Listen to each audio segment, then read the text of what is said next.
Stacy from Stacy Eklund Designs, and today I have a video for you all about string quilting. I really like to work on string quilt blocks if I'm just in the mood to sew something, but I don't really know what I want to sew, and so I'll grab a pile of scraps left over from quilts or other projects using 100% quilting cotton, and I just start building some blocks. Sometimes I have a project in mind, sometimes not. It's just a really nice little stress reliever. So I want to make a video about that. First, I want to show you a project that I finished using string quilt blocks. So these were made into rectangular blocks that were 3.5 inch by 6.5 inch unfinished to make a 3 by 6 inch finished block, and then I just arranged them and stitched them together, did a little quilting, and I had a great pillow cover. Over here I have a project that's sort of mid-process. I've got the blocks done. These were made out of 3.5 inch squares, and eventually they are going to be stitched into a purse or a bag. All right, and so today we are going to, or I'm going to work on making some tags for my scrap boxes. I keep all of my scraps up here in boxes that are organized by color, and I thought a nice way to mark them would be to make a small string quilt block in that particular color. So what you're going to need if you want to join me on this project is a pair of sharp scissors, some foundation pieces, and some scraps. A rotary cutter, a ruler, and a cutting mat are nice, but not necessary. When you make your foundation pieces, this is what we're going to stitch those scraps down into. We're going to cut them into strips, and then they're going to get stitched down to this. You can make a string quilt block without a foundation piece. This one has no foundation piece, you can see on the back. But I think that when you first get started with string quilting, it's easier to start with a foundation piece. And I could talk a little bit about how you do it without one at the end, but for this video and this tutorial, I thought, let's start with a foundation piece. So, and this can really be any size or shape. If you have a lot of really long scraps, then you could make a nice big block. A lot of my scraps are smaller, and so I tend to make my foundation pieces on the smaller side. For this, again, it's 3.5 inch by 3.5 inch. I had this leftover cream colored Kona cotton, and it was on a border. I didn't have a lot of it, so I thought it would make a nice fabric for making, because you're not going to see this. So use up your ugly fabric. You can use up something that's been sitting in a bin for a long time to make the foundation piece, because you're not going to see it. So yeah, great way to use up fabric that you bought and have regrets about later, or just leftovers from another project. All right, so let's go over to the sewing machine and look at how we assemble these blocks. When I am string quilting, I set my iron with an ironing mat to the right of my sewing machine. On my sewing machine, I have a 1/4 inch wide foot meant for quilt piecing. If you don't have that, then you can use a standard presser foot. And then to the left, I have my pile of scraps, my scissors, and the foundation piece. I find this makes it pretty efficient and relaxing. All right, let's get started. Here is my foundation piece, and I want to make this from light to dark. And I'm going to go across at a 45-degree angle. So it doesn't have to be perfect or exact, but when I lay my fabrics down, I'm going to lay them down at approximately a 45-degree angle. And I'm not going to trim it down, I'm just going to leave it this size for right now. I want to, because I'm building this from light to dark, I'm going to pick my next lightest fabric. Anything less than a 1/2 inch is going to disappear because you have a 1/4 inch seam on either side. So a 1/2 inch actually is going to be too small because that's going to take up both of your 1/4 inch seams. You'll see what I mean in a second, but your strips need to be at least 3/4 of an inch wide, which this is. So I'm going to just place that right side down, right? And I'm going to sew right along the edge a 1/4 inch in.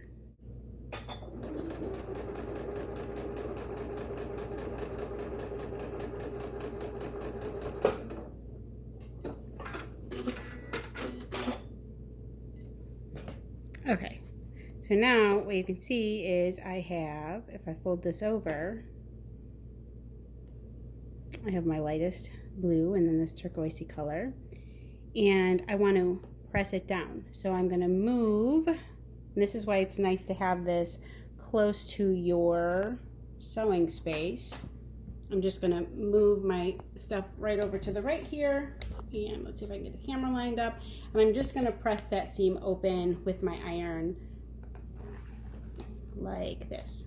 And I'm gonna press, not iron, just give it a little 1, 2, 3. Oops, I don't think it's hot enough yet.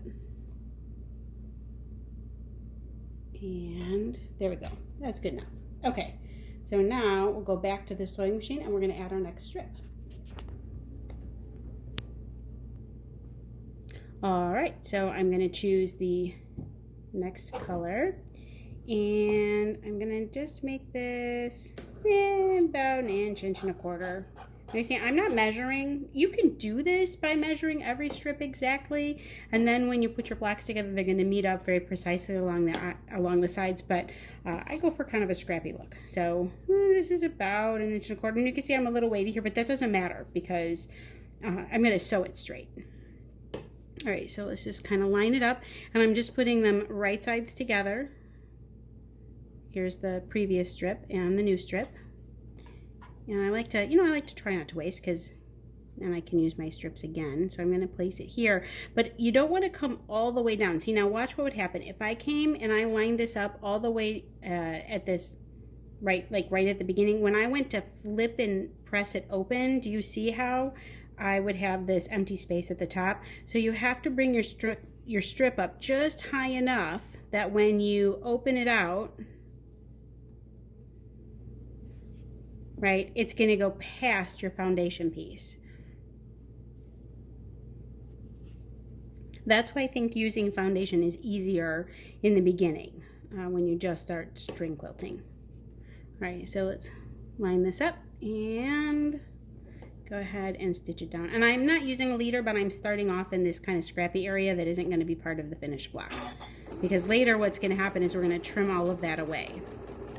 I need to speed up my machine a little here. All right. Okay, so now I'm going to just iron or press this like that. All right, I'm ready to pick my next strip, which is going to be this one. So I'm going to figure out about how long I need it, which is about here. I overestimate a little bit. I'd rather overestimate and have it be long enough than underestimate and have to do it again. All right, and then I think I want this one to be a little on the narrower side, so I'm just gonna trim it down with my scissors. Again, I'm keeping it kind of straight, but if it's not perfect, that's okay. This is like the ultimate scrappy project.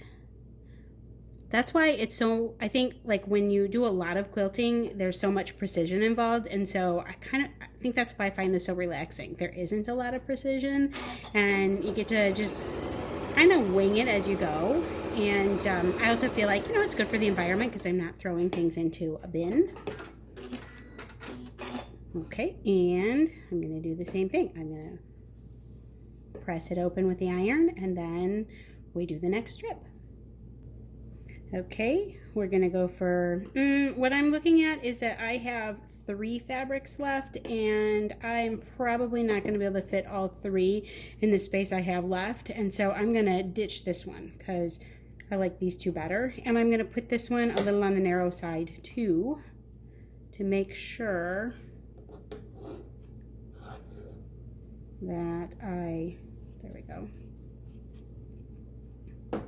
I really love this bicycle fabric and I want to make sure we can see that. All right, so right sides together. Oh, I cut that really wiggly. So if you're really dipping in, you do want at least a 1/4 inch seam. If I really dip in like that, I'll just kind of fudge it out a little. There we go. I'm not going to recut it, but then I'm going to make sure that when I sew it, I don't follow the curve. I just follow kind of the straight seam. There we go. All right. And now I'll press that open with the iron. Okay, now we're ready for our final strip. When I put this on, I have to make sure that it's going to cover all the way to this end. So I just have to, when I cut it, I want to make sure that I cut it with that 1/4 inch seam allowance in mind, but that you see how it's got to go past that corner there. So I'm just paying attention. This needs to be kind of wide. So I'm just going to cut this in half. And there will definitely be leftovers that I can trim off and are still usable. There. Okay, but just to kind of safeguard. See how, I mean, this is a lot longer than it needs to be, but I just want to make sure, and I'm going to test too. Is this going to go, because I see how I want it to go past. I want it to go past this point. Okay, so that's what I think is, I think the first one is a little tricky and the last one's a little tricky. All right, so let's line that up and stitch it.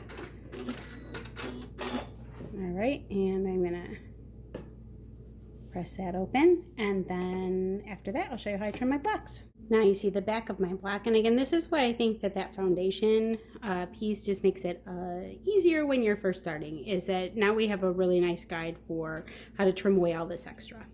So I'm just gonna go ahead and line my straight edge up with the edge of the foundation part, and we'll pull this off.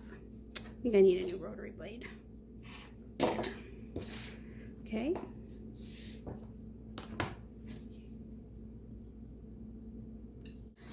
All right, here we go. So isn't that so cute? We've got this great little block, and it's from light to dark blue. Okay, if you want to try string quilting without a foundation piece, basically you're just sewing these strips together without any like piece underneath as a guide. And but everything else is the same. You just pull up your strip, put it right sides together. This is probably too narrow, but it's what I have sitting here. And you're going to stitch them together with a 1/4 inch seam allowance.